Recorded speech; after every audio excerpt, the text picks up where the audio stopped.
శాశ్వతమైన ప్రేమను చూపి నా యేసుక్రీస్తు నామములో మీకందరికీ నా యొక్క వందనాలు తెలియచేస్తున్నా. దేవుని పిల్లలారా, మన దేవుడు తన మందిరము నిర్మించడానికి పని ప్రారంభించినప్పుడు తన సేవకునితో ఇలా అంటాడు: తూర్పు గుమ్మము నుండి బయట ఆవరణం వరకు, ఉత్తర గుమ్మము, దక్షిణ గుమ్మము, లోపలి ఆవరణ గుమ్మము, మందిర వాకిళ్ళు వెడల్పు ఎంత ఉండాలి, పొడవు ఎంత ఉండాలి, అడుగులు సెంటీమీటర్లతో సహా తన మందిరమును కట్టాలి అని అన్నాడు.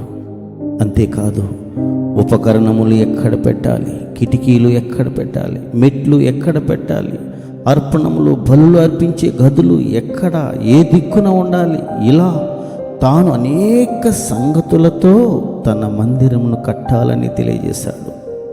దేవుడు తన మందిరము పట్ల ఇంత ప్రణాళిక కలిగి నిర్మాణం చేయమన్నాడు.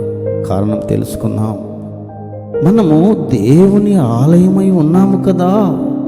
మనల్ని రహస్య స్థలములో దేవుడు నిర్మాణం చేసినప్పుడు ఒక్క దినము కూడా కాకుండా ముందే తన గ్రంథములో మనము ఎలా జీవించాలి, ఎలా నడిపించబడాలి, ఎలా దేవుని కోసం శ్రమపడాలి, ఎంతకాలం జీవించాలి, ఇలా ఎన్నో మన భవిష్యత్తును గురించి తన గ్రంథములో రాయబడి ఉన్నదని అనటానికే ఈ నిదర్శనము.